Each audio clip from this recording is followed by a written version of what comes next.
ئەگەر باوکانتان، براکانتان، ڕۆڵەکانتان، ژنەکانتان، عەشیرەت و هۆزەکانتان خۆشەویسترە لەلاتان لە ئەڵڵا و لە پێغەمبەرەکەی و لە جیهاد و تێکۆشان لە پێناوی خوا، ئەوە چاوەڕوان بن تاخوا فەرمان و سزای خۆیتان بەسەر دێنێ. ئەگەر بازرگانێکەتان و تیجارە، بازرگانێکەتان خۆشەویسترە لە دڵتانە لە ئەڵڵا، ئەگەر ماڵەکانتان و مەساکین و تەرضەونەها خۆشەویسترە لە دڵتانە لە ئەڵڵا، ئەوە خوددا دەفەرمێ فەتەڕەبەسوا، ئەمش یاسایەکە لە تەفسیری قورئان و بیزانن لە هەر شوێنێکە ئاوا عقوبە بوو فەتەڕەبەسوا، ئەوە بۆ سزا و بۆ عقوبە و بۆ تۆڵەیە، یعنی ئەو کارە کارێکی خراپە. ئەبێ خوددا لە هەموو شتێک خۆشەویستر بێ، ئەبێ لا إله إلا الله کاتێ دەڵێی لا معبود بحق سوى الله، ئەبێ لە هەموو زاتێک گەورەتر بێ لەو دڵتا. ئابو هوريرة وتی یا رسول الله من أسعد الناس بشفاعتك، کێس شادومانترین کەسە و کامەرانترین کەسە و بەختەوەترین کەسە بە شەفاعەتی تۆ. فەرمی هەر کەسێ بڵێ لا إله إلا الله خالصا من قلبه أو نفسه، هەر کەسێ بڵێ لا إله إلا الله بە ئیخلاصی و بە پاکی دڵی و بیڵێ، ئەو پەڕی مەحەبەتی خوای لە دڵە سەقامگیر بێ و ڕیشە داکوتێ، تەماشاکەن شەفاعەتی شەرعی بە تەوحید دێ. ئەفەرمێ شەفاعەتم کامەرانترین کەس ئەوەتانێ بە تەوحید و لا إله إلا الله بڵێ.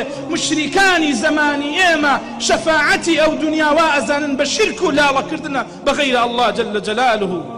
أسعد الناس بشفاعتي من قال لا إله إلا الله خالصا من قلبه، هەر کەسێ لا إله إلا الله بکە ئەو پەڕی بە خاڵیسی دڵی وەبیڵێ. جەخت زۆر دەکەمەوە لەسەر خۆشویستنی خوا، لەسەر خۆشویستنی ئیسلام. گرنگ ئەوە نییە ئینسان ئەڵڵای خۆش بێەوە، یا با بڵێم لەوە گەورەتر کە ئینسان ئەڵڵای خۆش بێەوە تانی ئەڵڵا ئینسانی خۆش بوێ. هەر کەسێ خوا خۆشی بوێ سزای نادا، هەر کەسێ خوای تەعالی خۆشی بوێ نایسووتێنێ.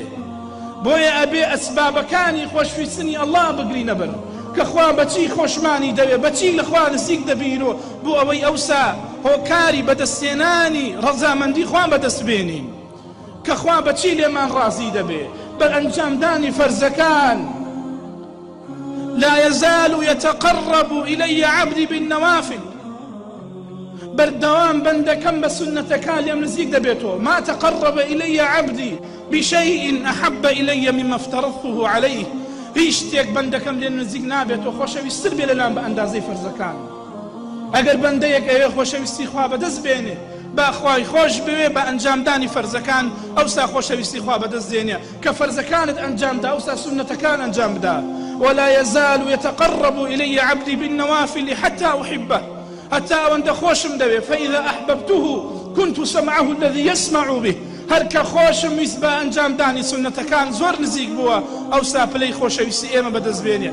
کە خۆشیشمان ویست ئەبینە ئەو دەستەی کا دەیوەشێنێ، یعنی کینایەتە لەسەر تەوفیق و ڕەزامەندی خوا، لەوەی هەرچی دەیکا بە ڕەزامەندی خوایە، دەست بۆ هەرچی دەبا بۆ ڕەزامەندی خوایە. ئەمەیە ئیخلاص. ئینسان دەستی چاوی قاچی هەموو لاشەی بە تەوفیقی خوا دەجوڵێتەوە، بە فەرمانی خوا دەجوڵێتەوە، دەست بۆ ئەوە نابا کە خوا حەرامی کردبێ. ئەمە تانێ بۆ خوا سوبحان، ئەمە تانێ تەنها شایەتمانی حەقدان بە لا إله إلا الله، کە بڵێ هیچ پەرستراوێک بە حەق شایستەی پەرستن و ڕوولێکردن نییە ئیلا ئەڵڵا نەبێ جەلە جەلاله. ئەوسا ڕەزامەندی خوا بەدەست دێنی.